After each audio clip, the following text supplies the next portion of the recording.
की आवाज ठीक से आ रही? एक बार फिर से बोलेंगे, भारत माता की, नेताजी सुभाष चंद्र बोस की और मेरे भांजे भांजियों की। मेरे साथ इस कार्यक्रम में यहाँ उपस्थित पूर्व प्रोटेम स्पीकर, वरिष्ठ नेता, विधायक, हुजूर क्षेत्र के लोकप्रिय विधायक आदरणीय श्री रामेश्वर शर्मा जी, गोविंदपुरा से हमारी लोकप्रिय विधायक पूर्व महापौर श्रीमती कृष्णा गौर जी, सभी हमारे शिक्षकगण, गुरुजन और इस अवसर पर यहाँ उपस्थित और प्रदेश भर में मुझे सुन रहे मेरे बेटे बेटियों, पीछे ले लीजिए, भांजे भांजियों, बहनों और भाइयों, सबसे पहले तो मैं सभी शिक्षकों का आज अभिनंदन करना चाहता हूं, अध्यापकों का, शिक्षकों का मध्य प्रदेश के शैक्षणिक गुणवत्ता के मामले में भारत सरकार सर्वे करवाती है। पिछला सर्वे जो 2017 में हुआ था उसमें मध्य प्रदेश का नंबर था 17वें नंबर पर थे। मैंने अपने अध्यापक गणों को, शिक्षकों को टास्क दिया था कि हमको कम से कम इस बार कोशिश करनी चाहिए कि हम 17वें से 10वें के नीचे आ जाएं। और मुझे बताते खुशी है कि अब जो सर्वेक्षण हुआ है इस साल, उसमें मध्य प्रदेश देश में 5वें स्थान पर आ गया है। मतलब शिक्षा की गुणवत्ता में अभूतपूर्व सुधार हुआ है। और आत्मनिर्भर मध्य प्रदेश का जो हमारा लक्ष्य है, उसमें एक लक्ष्य शिक्षा की गुणवत्ता को बेहतर करना है। इस साल हम सीएम राज स्कूल भी प्रारंभ कर रहे हैं। संपूर्ण शिक्षा परिवार को, विशेषकर शिक्षकगणों को, अध्यापकों को, अभिभावकों को बहुत बहुत बधाई। लेकिन ये पड़ाव है, मंजिल नहीं है। अगली बार मध्य प्रदेश को नंबर 1 पे आना है 5 देश से। मेरे बेटा बेटियों, हमारे यहाँ धर्म ग्रंथों में कहा गया है, पहला सुख निरोगी काया। शरीर का स्वस्थ होना ये पहला सुख है, क्योंकि हम अच्छी पढ़ाई लिखाई भी या बाकी काम भी अच्छा तब कर पाएंगे जब हमारा शरीर स्वस्थ रहे। बताओ, बीमार शरीर से अपन अच्छी पढ़ाई कर सकते हैं क्या? जोर से बताओ, कर सकते हैं क्या? नहीं कर सकते। सिर में दर्द हो रहा है, पेट में दर्द हो रहा है, बुखार आ गया, बैठते नहीं बन रहा है, तो आप अच्छी पढ़ाई कर ही नहीं सकते। और शरीर अगर अस्वस्थ रहा, बीमार रहा, तो अच्छा खेल सकते हैं क्या हम? ना अच्छा पढ़ सकते हैं, ना अच्छा खेल सकते हैं। इसलिए कहा है पहला सुख निरोगी काया। संस्कृत में हमारे संतों ने कहा, शरीरम आद्यम खलु धर्म साधनम। ये शरीर माध्यम है सब धर्मों का पालन करने का। तो शरीर स्वस्थ होना चाहिए, अच्छा होना चाहिए। स्वस्थ होना चाहिए कि नहीं होना चाहिए? बोल के बताओ, होना चाहिए कि नहीं? अच्छा, एक सवाल पूछूं, जोर जोर पूछूं क्या?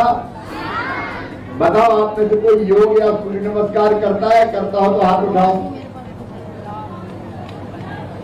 बहुत कम करते हैं। अरे ऊपर है, ऊपर हाथ उठ रहे हैं। सूर्य नमस्कार जानते तो है क्या होता है? तो रोज कुछ ना कुछ करना चाहिए कि नहीं? योग या सूर्य नमस्कार जोर से बोलो, ऐसे नहीं करना चाहिए कि नहीं? अब रोज करोगे। देखो, योग, व्यायाम, सूर्य नमस्कार, खेलना कूदना ये बहुत जरूरी है। पढ़ाई भी जरूरी है, लेकिन पढ़ाई के साथ साथ खेल कूद भी जरूरी है। लेकिन खेल कूद और पढ़ाई हो गई और अच्छा भोजन नहीं मिला तो शरीर स्वस्थ होगा क्या? तो पौष्टिक भोजन मिलना चाहिए कि नहीं? जोर से बोल, काय को सर मारा, मिलना चाहिए कि नहीं? और इसलिए दोपहर में स्कूलों में हम प्रधानमंत्री जी और सरकार मध्याह्न भोजन की व्यवस्था करती है 8वीं तक के बच्चों के लिए। स्कूलों में बना हुआ पका हुआ भोजन मिले, ये पोषण के लिए जरूरी है।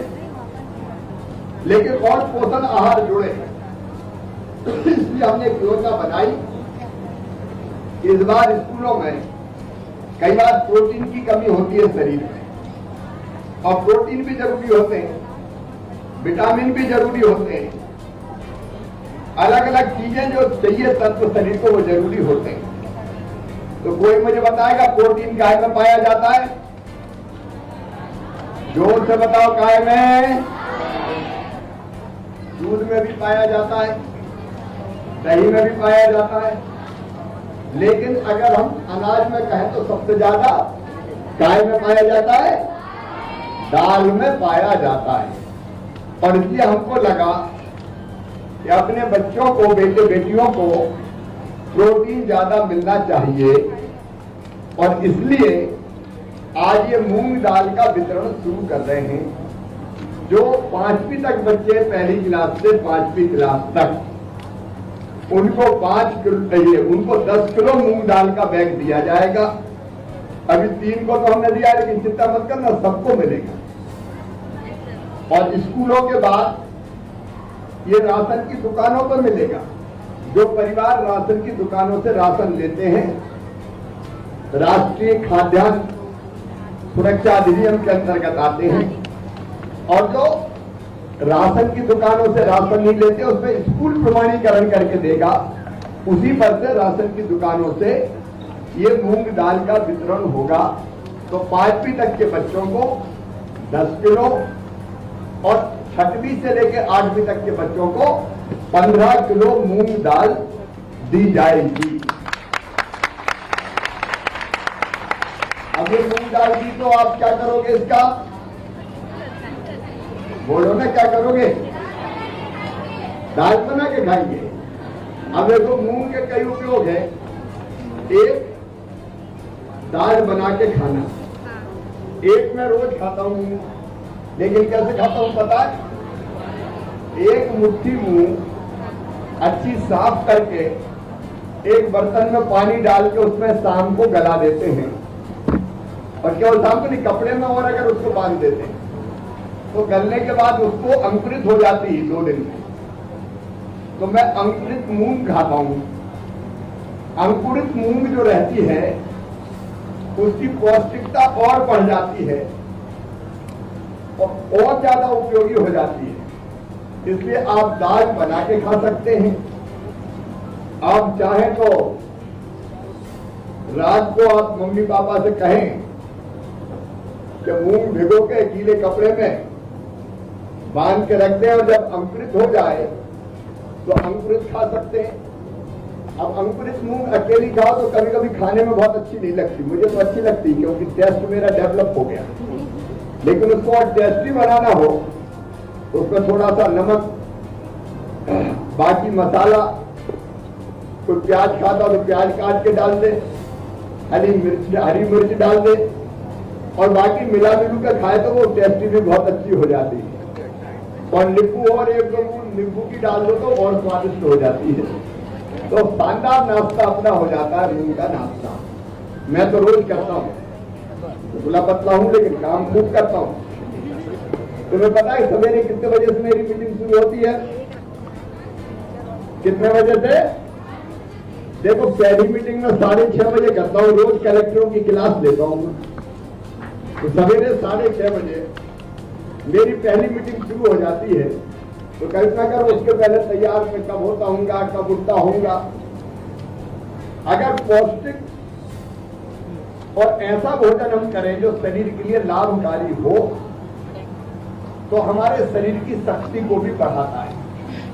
अब पौष्टिक भोजन का मतलब कचौड़ी, समोसा, पानी पूरी, फुलकी, अब कभी कभार चलता है चाट पकौड़ी, लेकिन अगर यही अपन खाते रहे तला, मैं बिल्कुल खाने को नहीं मना नहीं कर रहा, कभी कभी खाना चाहिए। अब बच्चे नहीं खाएंगे तो कौन खाएगा? कभी कभी हम भी खा लेते हैं, लेकिन ज्यादातर हमको सोचना चाहिए कि ऐसा भोजन करें माता पिता भी जो बच्चों के शरीर के लिए लाभकारी हो। एक सूत्र दिया है अपने ऋषियों ने कि भोजन कैसा करना चाहिए। उन्होंने कहा मितभुक, हितभुक और ऋतभुक। मितभुक का मतलब यह है कि खाओ जरूर, लेकिन थोड़ा सा भूख से कम खाओ, थोड़ा। ऋतुभुक, हितभुक मतलब शरीर के लिए हितकारी खाओ, जैसे अंकुरित मूंग की दाल, अलग अलग तरह की चीजें जो शरीर के लिए उपयोगी होती है। और ऋतुभुक मतलब ऋतु में जो चीजें होती वो खाओ। अब इस ऋतु में कई ऐसी चीजें होती है, सस्ते फल भी आते हैं, वो फल अगर अपन खा लें तो वो शरीर के लिए उपयोगी होता है। तो मेरे बेटा बेटियों, आज का ये कार्यक्रम बच्चों के पोषण के लिए समर्पित है। हमने एक अभियान चलाया है पूरे मध्य प्रदेश में इस समय कि हम आंगनबाड़ी में भी कुपोषण दूर करेंगे। और आंगनबाड़ी में भी जो हमारे बच्चे जाते हैं, गरीब परिवारों के बच्चे जाते हैं, लेकिन हमारे बच्चे हैं, वो बच्चे भी स्वस्थ रहिए, हमारी ड्यूटी है। और इससे हमने कहा आंगनबाड़ी अच्छी बनाएंगे, आंगनबाड़ी में खाने पीने की चीजें, बैठने की टेबल कुर्सी, बिछाने की दरी, आंगनबाड़ी में पंखा, बिजली कनेक्शन, खिलौने। एक दिन मेरे मन में आया कि शिवराज आंगनबाड़ी के बच्चों के लिए खिलौने इकट्ठे करने निकल पड़, तो मैं हाथ ठेला लेके निकल गया। पता है कि नहीं पता था? और हाथ ठेला निकला था तो हाथ ठेला लेके, लेकिन कई ट्रक भरा के खिलौनों से। अब यहाँ अगर कलेक्टर है कि नहीं यहाँ पे, वो खिलौने जल्दी बांटने हैं भैया, बच्चे खेलने लगे उसमें। अब वो खिलौने आंगनबाड़ी में बचेंगे तो बच्चे खेलेंगे कूदेंगे, उनका पौष्टिक आहार भी उनको मिलेगा और उनका शरीर स्वस्थ होगा। मैं पूरे बच्चों को पूरे प्रदेश की शुभकामनाएं देता हूं। एक बात और कहते हुए कि देखो, मेहनत से पढ़ना, हम किसी भी परिवार में पैदा, हम खुद भी बहुत साधारण परिवार में पैदा हुए, सरकारी स्कूल में पढ़े। ये सुभाष स्कूल है, इसके बगल में हम यहीं से निकल के जाते थे पहले। बगल में स्कूल है कन्या माध्यमिक शाला नंबर 6, 6.5 नंबर, इसमें पढ़ा हूं मैं 6वीं 7वीं और 8वीं। तो प्राइवेट स्कूल में थोड़ी पढ़े। यहाँ रविशंकर नगर कॉलोनी में रहते थे और यही सामने पहाड़ी पे से निकल के आते थे, जिसका नाम आजकल हो गया 4 इमली।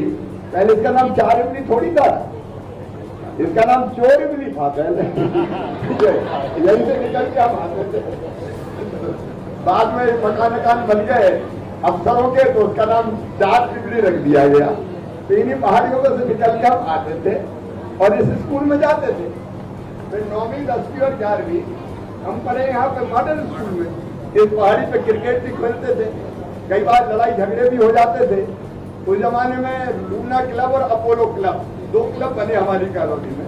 आपको पता नहीं होगा, चंद्रमा पे जाने की होड़ लगी रूस और अमेरिका में, तो एक का नाम था अपोलो और एक का नाम था लूना। लूना शायद रूस का था, अपोलो था अमेरिका का। तो 2 क्लब हमारे बन गए और 2 क्लब में कई बार लड़ाइयां हो जाती और उसका भी अपना आनंद है, लेकिन तुम लड़ना भिड़ना मत, प्रेम से रहना। लेकिन मैं पढ़ाई के मामले में कह रहा हूं कि साधारण परिवारों के बच्चे भी बढ़िया पढ़ाई में परफॉर्म कर सकते हैं और इसलिए पढ़ाई में पैसे की चिंता मत करना। कई योजनाएं बनाई है, जैसे मुख्यमंत्री मेधावी विद्यार्थी योजना है। आप सब बेटा बेटियों से कह रहा हूं, प्रदेश के बेटा बेटियों से कह रहा हूं, पढ़ना मन लगा के, और तुम्हारी पढ़ाई के बल पर अगर तुम्हारा एडमिशन मेडिकल कॉलेज में भी हुआ, इंजीनियरिंग कॉलेज में भी हुआ, IIT IIM में हुआ, क्लैट के माध्यम से लॉ कॉलेज में भी हुआ, तो फिर तुम्हारी फीस तुम्हारे मम्मी पापा थोड़ी भरवाएंगे। कौन भरवाएगा? तो जोर से बोलो ना। अब मामा भरवाएगा, उसमें चिंता की क्या की बात है। तो पढ़ाई में पैसा कोई बाधा नहीं है, आप मेहनत से पढ़ें। एक नहीं कई योजनाएं, लाडली लक्ष्मी योजना है, उसमें भी लाडली लक्ष्मी 2 हम लेके आ रहे हैं। तो उसमें बेटियों के पढ़ाई लिखाई की पूरी व्यवस्था करेंगे। तो ये पढ़ाई लिखाई कोई अब समस्या नहीं है। क्योंकि मामा की सरकार है, मामा तुम्हारे साथ है। तो मिलके हम अच्छी मेहनत से पढ़ें तो हम किसी भी बड़े पद पर पहुंच सकते हैं। और तुम में से हर एक बेटा बेटी अच्छे पद पर पहुंचे, बड़ा काम करे, अपने माता पिता का नाम रोशन करे, अपने स्कूल का नाम रोशन करे और देश और प्रदेश के विकास में महत्वपूर्ण योगदान दे, ये मेरी इच्छा है। इसके लिए मेरी बहुत बहुत शुभकामनाएं। बोलो, बड़ा काम करोगे, बड़े बनोगे। एक बात मैं मुझे बहुत प्रेरणा देती, कई जगह कहता हूं, वो बता के अपनी बात खत्म करूंगा। स्वामी विवेकानंद जी को मैंने पढ़ा बचपन में, वो हमें बड़ी प्रेरणा देते हैं। उनका एक वाक्य है पूरा, वो हमसे कह रहे हैं, मतलब इंसानों से, बच्चों से, कि तुम केवल 3.5 हाथ के हाड़ मांस के पुतले नहीं हो, तुम ईश्वर के अंश हो, अमृत के पुत्र हो, अमर आनंद के भागी हो, अनंत शक्तियों के भंडार हो। दुनिया में कोई काम ऐसा नहीं कि जो तुम ना कर सको। वो यही कहते कि अपने आप को कमजोर मत मानो, तुम जो चाहो वो कर सकते हो, क्योंकि तुम जैसा सोचते और करते हो वैसा बन जाते हो। तो जैसा सोचोगे और करोगे वैसा बन जाओगे। तो बताओ, अच्छे बनोगे? सब अच्छे बनेंगे? कौन कौन बनेंगे? हाथ उठाए। सब बनेंगे। तो मामा के साथ बोलो, भारत माता की, भारत माता की। खूब शुभकामना और आशीर्वाद। पढ़ो और मूंग की दाल भी खाओ। धन्यवाद।